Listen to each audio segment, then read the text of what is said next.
Estamos en línea con el fiscal regional de Arica y Parinacota, Mario Carrera, a quien le agradecemos estos minutos para conversar y poner atención también a lo que está pasando en el norte del país. Fiscal, ¿cómo está? Muy buenas tardes. Hola. Hola, muy buenas tardes, ¿cómo están? Todo Hola, fiscal, bien, fiscal. Oiga, antes de profundizar respecto a lo que está ocurriendo en el norte del país, los casos de crimen organizado que hemos conocido, también el tráfico de ketamina, a propósito de lo que estábamos hablando recién con respecto a los militares que van a ser formalizados durante esta jornada, le quería preguntar si qué tan normal, y puede ser súper normal, pero a ver si nos puede aclarar, ¿no? Que el Ministerio Público no se entere de que después de que se haya decretado prisión preventiva de un imputado del cual solicitaron prisión preventiva, se emane una orden que deje sin efecto esto. No es obligación la comunicación de decirle a una de las partes que está investigando la situación de, oiga, por si acaso acaba de despacharse una orden que la medida que acaba de tomarse hace 10 minutos queda absolutamente sin efecto. Bueno, lo que nosotros recibimos cada vez que hay alguna resolución del tribunal justamente es la notificación de la misma. Y acá entiendo que en el caso que usted me pregunta, al escuchar al fiscal Marco Pastén, que a quien le asignaron esa causa, no hubo una notificación en tal sentido. Eso significa que entonces el protocolo establece que sí tiene que haber una notificación, cosa que acá no ocurrió.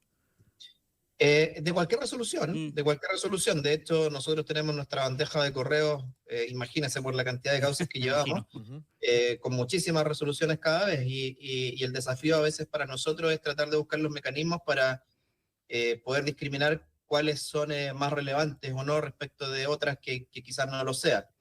Pero nosotros hacemos ese trabajo efectivamente. Fiscal, usted ha seguido de cerca los pasos del Tren de Aragua en distintas aristas, ¿no? En particular en el norte. Lo que está pasando hoy día con este sicario que es dejado en libertad tiene un vínculo también con el Tren de Aragua, según lo que uno ha podido leer durante la mañana y durante la información que han entregado las distintas autoridades. ¿Cómo está mirando esto usted respecto de ese punto en particular, ¿no? De que un miembro o de que alguien esté con vínculos con el Tren de Aragua sea dejado en libertad en condiciones en las que aún no está claro, ¿no? Si fue un error administrativo o si fue algo más allá de eso, y eso es lo que resulta mucho más preocupante, ¿no? Bueno, sí, y usted tiene la razón, no cabe duda que el ingreso de estas personas como un posible egreso se va a dar por aquí y por el norte. Entonces, nuestras policías creo que están claras en eso, el ejército también, y justamente hay que estar atentos a lo que ocurre acá en frontera. Si bien es cierto, en esta región en particular, en Arica y Parinacota, no estamos o estamos muy lejos de la situación que se vivía el año 2021-2022, donde teníamos una fuerte presencia de estas organizaciones. Hoy día la condición de esta zona es radicalmente distinta, pero no hay que perder el foco de que no hay que bajar los brazos. O sea, no porque tengamos éxitos, no porque nos haya ido bien en determinada causa, no porque hayan bajado a la mitad los índices de homicidio respecto de esa fecha hasta ahora, significa que hemos ganado la batalla. Esta zona sigue siendo estratégica, creo que Chile ya lo aprendió, si es que no lo entendían de esa manera, y no podemos bajar los brazos tanto en la región de Arica y Parinacota como en la región de Tarapacá, sobre todo, digamos, me refiero.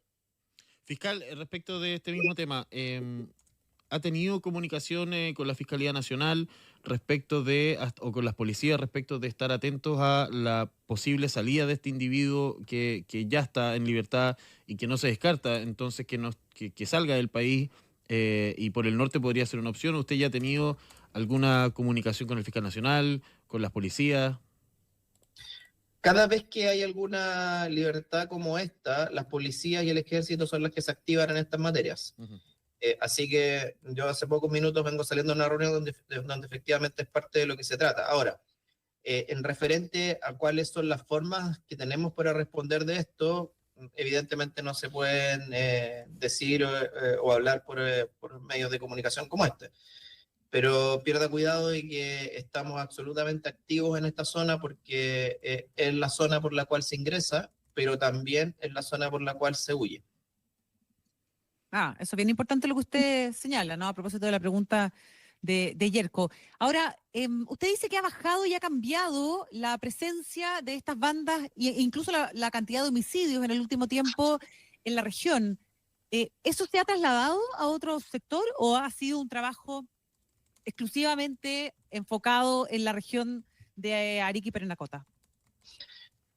A ver, Cuando esto partió para nosotros, el año 2021, incluso un poco Sí. antes de eso, creo que tanto mi persona como el fiscal regional de la época de Tarapacá, que es don Raúl Arancibia, creo que aparecimos en muchas oportunidades señalando lo que estábamos viviendo y cómo esto se iba a trasladar de una u otra manera al resto del país.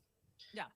Desgraciadamente eso ocurrió derechamente. O sea, se Y todas controló las en Arica y personas- Parinacota, pero se desplazó a otras zonas. Es que esta es la puerta de entrada. O sea, el fenómeno nosotros, esto era, no sé si recuerda cuando hablábamos del COVID y veíamos un poco lo que pasaba en Europa a veces y nosotros sabíamos que 2 meses después o 3 meses después íbamos a tener una alza, una baja o una situación similar. Bueno, acá con esto ocurre algo parecido. Los fenómenos vinculados al narcotráfico o a otro tipo de crímenes como el crimen organizado que ingresan por esta zona evidentemente no buscan quedarse acá. Arica en particular es una ciudad con poco, o una región con poco población, sin grandes recursos económicos, por lo tanto, claramente el único interés de una organización criminal de instalarse acá es tener una punta de lanza para ingresar a mercados que sí son atractivos, como es la zona central del país. Entonces, evidentemente, eso implica que esta zona hay que protegerla como cualquier otra, porque esta no es la puerta de entrada a la región de Arica, es la puerta de entrada a Chile. Claro. Por eso hay que ser bastante, no bajar los brazos, digamos, y seguir trabajando fuertemente en esta región. ¿Y se ha logrado mejorar esa protección justamente para que, a ver, si se traslada el crimen organizado a otra parte del país es una cosa, pero por último que no siga entrando más? Sí, o sea, en eso ha habido cambios rotundos. De hecho, la tasa que teníamos de homicidio del año 2022 en esta región era de 18,1 por cada 100.000 habitantes. Es que eso, para que lo tengan en la dimensión que corresponde, es como un país centroamericano, en un mal momento. Y cuando teníamos esa tasa, la de Chile era más o menos 5 homicidios por cada 100.000 habitantes. O sea, estábamos varias veces por sobre. A nivel nacional, la tasa ha ido subiendo un poco y la de esta región bajó un poco menos de la mitad de lo que teníamos en ese año. Seguimos liderando, por así decirlo, de mala forma, pero ya estamos casi dentro del promedio nacional. Entonces, evidentemente la situación de la región cambió, pero todavía nos queda mucho por hacer porque, reitero, esta zona no ha perdido el atractivo para las organizaciones criminales como punta de lanza para el resto del país. Fiscal, déjeme llevarlo a otro tema que también que es preocupante, que no es de su zona, digamos, pero que también pasa por ahí y que tiene que ver con el tráfico de ketamina. Y que en este caso involucra además a funcionarios de las Fuerzas Armadas. Pero ustedes están siguiendo también este tema, me imagino yo, de cerca, porque es un tema que también ayer a la frontera, ¿no? ¿Le llamó la atención la forma, no sé, me imagino que leyó el detalle, ¿no? En la forma en que los uniformados transportaban la droga? No sé si esto responde a un modus operandi que ustedes ya tenían más o menos detectado o es algo nuevo. A ver, 2 cosas respecto a eso. Uh-huh. Primero, la región que tiene los mayores decomisos de ketamina es precisamente esta, Arica y Parinacota. O sea, es una droga relativamente nueva que nos ha golpeado fuerte y que han tratado de utilizar esta región como punta de lanza también para el ingreso de esa droga. Así que, y principalmente de Perú en nuestro caso. En segundo lugar, respecto de lo que me parece la forma o lo que ocurrió en la causa vinculada a la FACH, mira, ahí no puedo hablar directamente respecto de la causa que es llevada por otro fiscal regional o por otra región, pero sí le puedo decir que el riesgo de que estas organizaciones permeen nuestras instituciones es un riesgo cierto y es un riesgo que está, y que no es de ahora, sino que es de hace mucho tiempo. Por eso, por ejemplo, en esta región, y lo hablo desde el punto de vista del Ministerio Público, nosotros realizamos auditorías que en otras regiones no se realizan, porque hay mayor riesgo efectivamente en esta región. Nosotros todos los meses lo que hacemos es sortear a 4 cuentas o 4 funcionarios y analizamos concretamente, se hace una auditoría de a qué ingresó, qué causas vio y cómo se ha comportado dentro del sistema. Y si hay alguna alerta, tratamos de verificar si esa alerta representa algún riesgo o peligro. Eso yo que he trabajado en otras regiones del país por 10 años, digamos, no lo había visto, pero lo que ocurre es que en esta región o en esta zona es donde más posibilidades hay de ser permeados por el crimen organizado. Y no es de ahora, reitero, sino que efectivamente es una cuestión que viene de antes. Entonces, luego, llevando eso a la pregunta, creo que todas las instituciones que tenemos presencia en esta zona, hablo del norte del país, tenemos que redoblar nuestros esfuerzos y si hay criterios que se fijan a nivel nacional, acá tenemos que ser el doblemente de riguroso. Sí. Ahora, estaba recordando también lo ocurrido hace muy poquito a propósito de los casos de los funcionarios militares involucrados en casos de narcotráfico. Algunos de ellos provenían también de la región de Tarapacá, algunos de Pozo Almonte, ¿no es cierto?, Iquique. Y le quería preguntar a propósito de lo mismo. Hoy día, ¿es un riesgo dejar a las Fuerzas Armadas custodiando el ingreso de migrantes justamente por esta razón, por lo que podría significar desde el punto de vista de la corrupción, de la desprotección y la entrada justamente de droga, o cómo ellos pudieran eventualmente involucrarse en este tipo de casos criminales? El riesgo está en cualquier repartición pública. Si usted analiza o ve lo que ha ocurrido en los últimos años, hemos tenido personas de gobierno vinculadas a la seguridad envueltos en alguna situación como esta, hemos tenido representantes públicos envueltos en alguna situación de este tipo, y en general también hemos tenido personas vinculadas a las distintas ramas de la protección armada, digamos, del país, también en esta zona. Por lo tanto, no es algo que nos tenga que llamar la atención en términos de que no sea una posibilidad o un riesgo cierto. El desafío está en otra parte, el desafío está en generar las dinámicas internas para controlar este tipo de problemática. Y se lo digo de esta manera, en diciembre del año pasado mi institución, junto con una delegación, me nominó para asistir a Estados Unidos y visitamos El Paso, Texas, visitamos también Puerto Rico y visitamos también Washington.